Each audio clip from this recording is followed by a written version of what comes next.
Bismillahirrahmanirrahim. Alhamdulillah. Alhamdulillahilladzi adzana ba'da ibadihi bit-ta'bir. Fasarat ibaratuhu mafhumatan maqbulatan wa la ta'yir. Asyhadu an la ilaha illallah wahdahu la syarika lahul aliyyul kabir. Wa asyhadu anna sayyidana Muhammadan abduhu wa rasuluhul basyirun nadhir. Allahumma salli wa sallim ala sayyidina Muhammadin as-sirajil munir wa ala alihi wa sahbihi wa zurriyatihi wa atba'ihi ila yaumil asir, amma ba'd. Yang kita hormati, kita muliakan para habaib, para ulama, muhibbin, hadirin hadirat rahimakumullah. Alhamdulillah, puji syukur senantiasa kita haturkan kehadirat Allah Subhanahu wa ta'ala, yang mana dengan taufik dan hidayah serta inayahnya kita pada malam ini dapat kembali berkumpul, bertemu di majlis yang penuh berkah dan rahmat ini. Salawat dan salam atas junjungan kita Rasulullah wa Habibih Nabi besar Muhammad sallallahu alaihi wasallam dan seluruh keluarga, para sahabat, zuriat dan pengikut beliau sampai hari akhir. Para muhibbin rahimakumullah, al-hikmatur rabi'atu wa thamanuna ba'dal mi'ah minal hikamil ata'iyyah. Qala al-Imam Ahmad ibn Athaillah as-Sakandari rahimahullah, nafa'ana bi'ulumihi wa asrari. Hikmah yang ke-184 dari Al-Hikamil Atha'iyyah. Berkata Imam Ahmad ibn Athaillah as-Sakandari rahimahullah, nafa'ana bi'ulumihi. Man udhina lahu fit ta'bir hasunat fi masami'il khalqi ibaratuhu wa julliyat ilaihim isyaratuhu. Yang artinya, man udhina lahu fit ta'bir, barang siapa yang diberikan izin baginya pada mentakbirkan, menguraikan ilmu-ilmu kaum sufi, maka baguslah pada pendengaran makhluk ibaratuhu, ibaratnya orang yang diizini tersebut, dan jelaslah kepada mereka itu isyaratuhu, isyaratnya. Nah, para muhibbin rahimakumullah, ada perbedaan antara ibarat dengan isyarat. Jadi suatu perkataan yang dimaknai dengan makna yang zahir, makna yang dekat, maka itu disebut ibarat. Apabila perkataan itu dimaknai dengan makna yang batin atau makna yang jauh, namun ada persesuaian dengan makna yang dekat, maka itu disebut adalah isyarat. Sebagai contoh firman Allah Subhanahu wa ta'ala, anzala minas sama'i ma'an fasalat awdiyatum biqadariha. Nah, itu kalau ibarat, maka artinya adalah Allah yang menurunkan dari langit air, maka berisilah lembah-lembah itu dengan kadarnya. Nah, apabila dimaknai seperti itu, maka itu namanya ibarat. Allah yang menurunkan air dari langit, maka air itu berkumpul di suatu lembah, maka seapa besarnya lembah itu, seitulah isinya air. Artinya makin besar sumurnya, makin banyak airnya. Nah, itu ibarat. Adapun isyarat, anzala minas sama'i ma'an fasalat awliyatun biqadariha, Allah yang menurunkan ilmu, Allah yang menurunkan Al-Quran, maka mengalirlah itu ilmu, itu Al-Quran di dalam hati manusia dengan kadar hati tersebut. Nah itu ngarannya, itu namanya dimaknai dengan isyarat. Nah orang yang diberi izin dalam menguraikan ilmu-ilmu kaum sufi, maka baguslah di pendengaran para pendengarnya ibaratnya, dan jelas kepada mereka itu isyaratnya. Para muhibbin rahimakumullah, alamatul ma'zun bi ta'bir ilmil qaum ay yakuna kalamuhu mafhuman maqbulan muta'assiran bi qulubis sami'in wa in takallama bi kalamin wajizin khafif li anna kalamahu maqsuun bil anwar. Tanda orang yang diberi izin, masdarul izinnya, tempat timbul izinnya itu bisa dari guru pembimbingnya, syekh mursyidnya yang memberi izin untuk menguraikan ilmu-ilmu, atau bisa pula izin langsung dari Allah melalui alamat-alamat tanda-tandanya. Nah, alamat orang yang diberi izin untuk menguraikan ilmu-ilmu yang berhubungan dengan kaum sufi, bahwa adalah perkataan orang itu mafhuman, dipaham. Uraian orang itu dimengerti, diterima, berbekas di hati para pendengarnya, sekalipun dia berkata-kata dengan perkataan yang singkat, ringan, sederhana, tetapi orang mengerti, orang paham, dan berbekas di hati mereka. Itu tanda bahwa yang menguraikan ilmu itu adalah al-ma'zun, orang yang diberi izin untuk menguraikannya. Nah, kenapa demikian bisa dipaham, bisa diterima, bisa berbekas di hati pendengarnya? Li'anna kalamahu maqsuun bil anwar, karena ungkapan orang tersebut, karena keterangan dari orang yang diberi izin itu maqsuun bil anwar, dibalut, diberi pakaian dengan pakaian cahaya-cahaya yang bisa masuk ke dalam hati para pendengarnya itu. Nah, para muhibbin rahimakumullah. Jadi ini hikmah yang 140, 84, 85 masih berhubungan dengan hikmah-hikmah yang sebelumnya. Nah, para muhibbin rahimakumullah, al-ma'zun bit ta'bir la budda ay yakuna mukhlishan bi ta'birih. Orang yang diberi izin untuk menguraikan ilmu-ilmu, khususnya ilmu-ilmu sufi,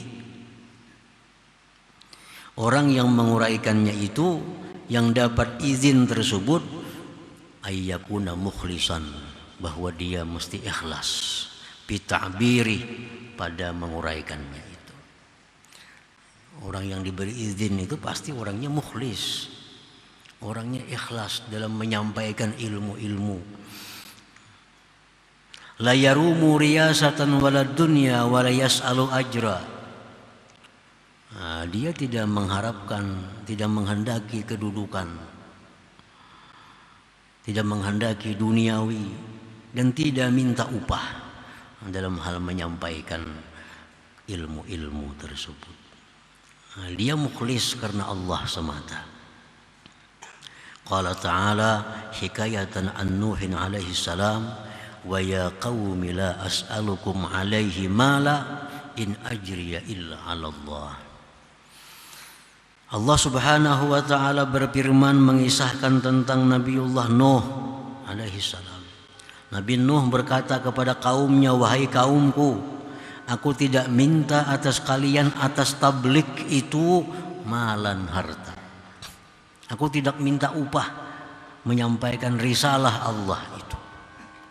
In ajriya illa 'ala Allah, tidak ada pahalaku melainkan atas Allah Subhanahu wa taala. Nah, orang yang diberi izin menyampaikan, menguraikan ilmu-ilmu tersebut, orang ini mesti mukhlisan, mesti ikhlas, tidak mengharapkan upah, tidak mengharapkan kedudukan duniawi dan lain-lainnya. Sebagaimana contoh Nabi Nuh alaihi salam.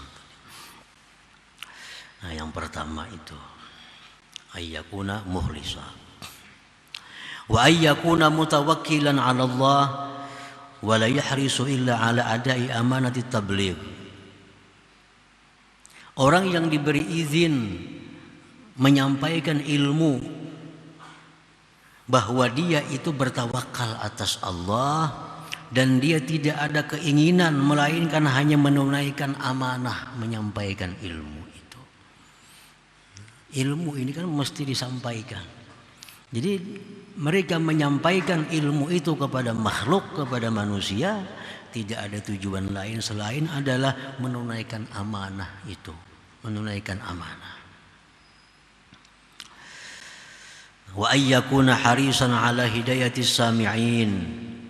Orang yang diberi izin untuk berdakwah, diberi izin untuk menguraikan ilmu-ilmu itu, dia mestinya ingin bahwa pendengarnya itu mendapat hidayah dari Allah Subhanahu wa taala.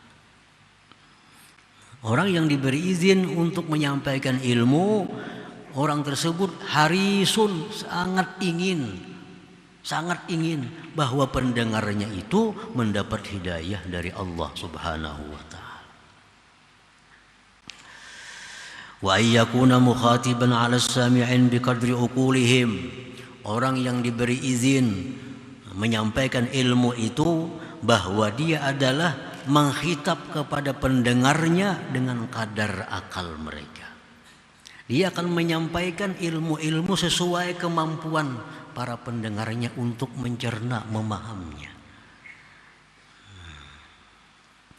Yang kelima, wa ayyakuna mustaqima, bahwa dia adalah istiqamah.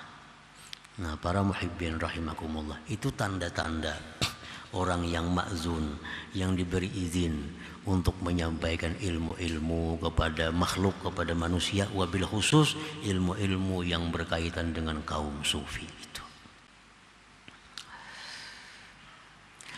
Summa qala al-imam bil hikmatil khamisah was samanin ba'dal mi'ah. Kemudian melanjutkan Imam Ahmad ibnu Athaillah pada hikmah yang 185. Rubbama barazatil haqa'iq maksufatal anwar idza lam yu'zan laka fiha bil izhar. Kadang-kadang timbul itu ilmu-ilmu hakikat, ilmu-ilmu sufi, maksufatal anwar, tertutup cahayanya. Ini sebenarnya ilmu-ilmu hibat nih. Ini ilmu-ilmu hakikat. Tetapi ilmu-ilmu itu maksufatal anwar, tertutup cahayanya. Apabila tidak diizinkan bagi engkau pada itu hakikat menyampaikannya. Ilmu sebenarnya bagus. Ilmu ini sebenarnya mulia. Cuma karena disampaikan, diterangkan oleh orang yang tidak dapat izin untuk menerangkan itu, maka akhirnya ilmu ini maksufah, tertutup. Akhirnya disalahpahami. Jadi salah paham. Belajar ilmu yang mestinya mendekatkan diri kepada Allah, belajar ilmu yang mestinya menambah cinta, menambah takut kepada Allah, cuma karena salah dalam penyampaiannya, akibat yang menyampaikan tidak diberi izin menyampaikan itu, akhirnya orang belajar ilmu ini menambah jauh daripada Allah Subhanahu wa taala. Kitabnya disampaikan itu juga. Cuma yang satu yang menyampaikan dapat izin. Sehingga uraiannya itu bercahaya, masuk ke hati pendengarnya, dipaham, berbekas. Yang satu kitabnya itu juga dibaca, tapi yang menyampaikan ini man lam yu'zan, orang yang tidak diberi izin. Nah, lalu pendengarnya akhirnya salah paham dengan ilmu itu, karena maksufatul anwar tertutup cahayanya. Banyak demikian terjadi pada kita. Belajarnya kitab ini, tapi sekali belajar itu kada bisa sembayangan lagi. Yang diajarkan Darun Nafis. Kitabnya kitab mulia, ilmunya ilmu mulia. Tapi karena yang menyampaikan ini ghairul ma'zun, yang tidak dapat izin, akhirnya jamaahnya yang dulunya taat kepada Allah jadi jauh kepada Allah. Dulunya rajin sembahyang, kada bersembayangan lagi. Yang satu kitab Darun Nafis juga, tapi gurunya ini ma'zun, yang diberi izin mengajarkan. Akhirnya apa? Nah, para jamaahnya tambah taat kepada Allah, selalu musyahadah kepada Allah. Nah, kitabnya sama, cuma karena ini ada yang ma'zun menyampaikan, ada yang ghairul ma'zun. Nah, para muhibbin rahimakumullah,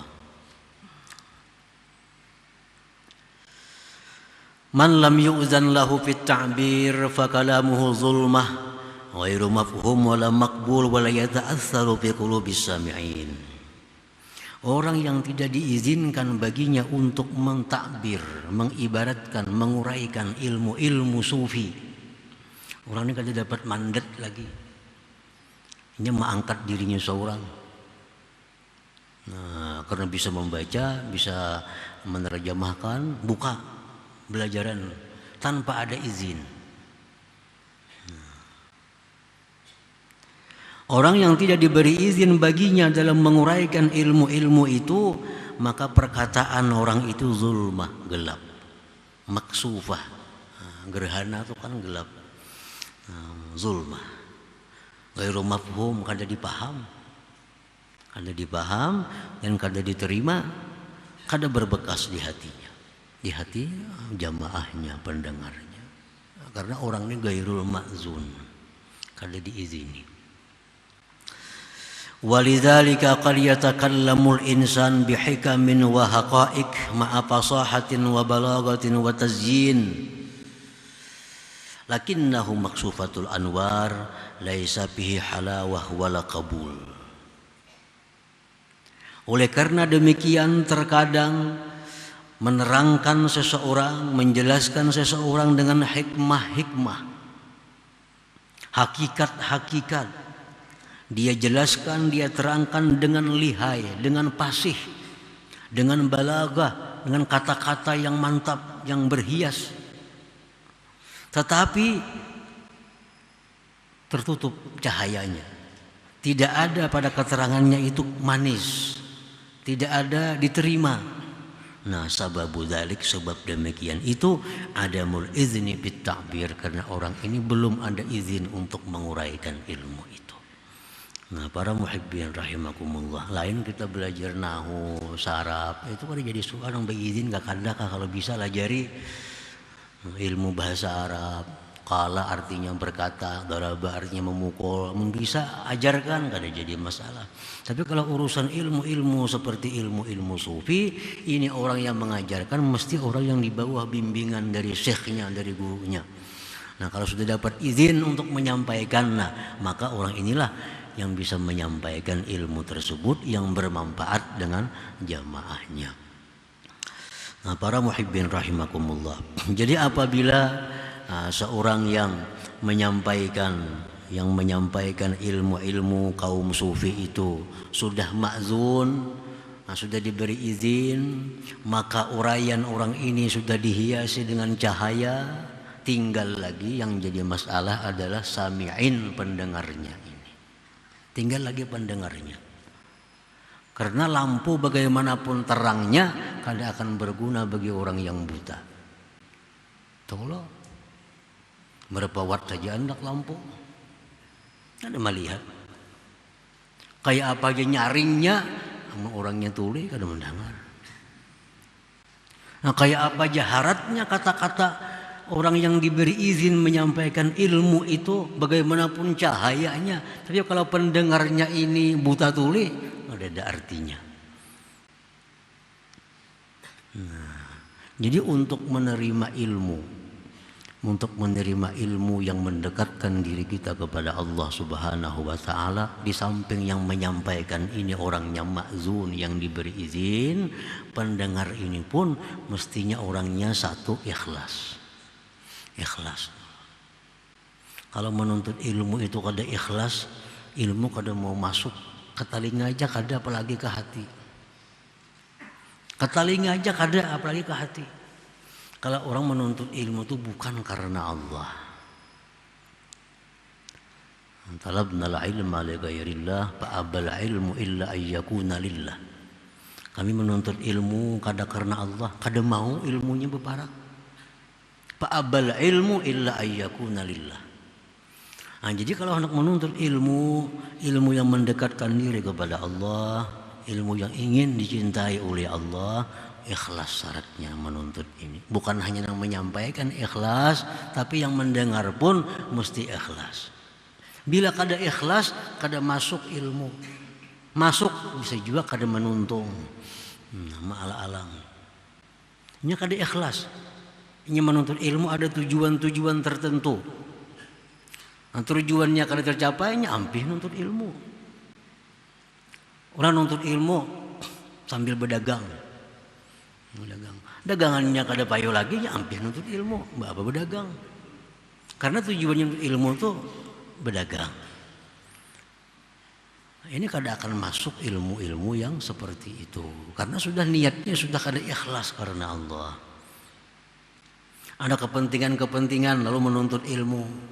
Kepentingannya habis ya nuntut ilmunya. Hati pun caleg-caleg kebanyakannya tuh. Hendak calonnya nuntut ilmu, sudah jadinya kada lagi karena itu yang ditujunya. Nah, umumnya karena kada ikhlas, ilmunya kada masuk. Tujuannya sudah lain dari awalnya. Nah, ikhlas pertama. Yang kedua, yang utama, tawadhu. Mesti tawadhu. Ilmu itu kada akan masuk kepada hati yang tinggi, hati yang sombong. Nah, kalau sudah ini pendengarnya tawadhu, pendengarnya ini ikhlas karena Allah, yang menyampaikan ini orangnya ma'zun dapat izin, nah insya Allah akan jadi ilmu yang bermanfaat, yang mendekatkan diri kepada Allah Subhanahu wa ta'ala. Nah, para muhibbin rahimakumullah. Jadi perumpamaan para ulama bahwa hati itu adalah hati yang rendah. Itulah tempat berhimpunnya, terkumpulnya rahmat Allah. Hati yang rendah, tempat terhimpunnya rahmat Allah, tempat terhimpunnya ilmu di hati yang rendah. Sebagaimana banyu hujan akan terhimpun, akan terkumpul di dataran yang paling rendah. Di gunung maulah banjir kada mau. Ya banyu 4 lalu aja turun ke bawah. Nah, orang yang hatinya tinggi, ilmu tuh 4 lalu aja. Kemana tak kumpulnya? Orang yang hati paling rendah. Orang yang paling tawadhu. Dalam satu majlis kebaikan, majlis zikir, di situ turun rahmat Allah Subhanahu wa taala. Itu pasti. Majlis zikir, majlis ilmu, turun rahmat Allah. Tapi kemana turunnya rahmatnya, kumpulannya? Siapa di antara jamaah itu hatinya yang paling rendah, itulah terkumpulnya rahmat Allah Subhanahu wa taala. Orang yang hatinya tinggi, 4 lalu aja rahmatnya itu. 4 lalu. Terkumpulnya ke hati yang rendah. Nah, ilmu pun demikian. Nah, jadi untuk dapat ilmu, 1, ikhlas karena Allah menuntut ilmu. 2, adamul kibir, ketiadaan sombong di dalam hati. Insya Allah akan dapat ilmu yang bermanfaat dari Allah Subhanahu wa taala. Nah, kemudian hikmah yang ke-186 insya Allah taala. Hadratin Nabi sallallahu alaihi wasallam. Al-Fatihah. Ar-Rahman Ar-Rahim. Maliki yaumiddin. Iyyaka na'budu wa iyyaka nasta'in. Shiratal ladzina an'amta 'alaihim. Ya Allah biha, ya Allah biha. اللهم يا حسن الخاتمة يا الله يا الله بها يا الله حسن الخاتمة يا الله بها الله بها يا الله حسن الخاتمة فيا أيها الرجل منه شفاعة صلوا عليه وسلموا تسليما اللهم صل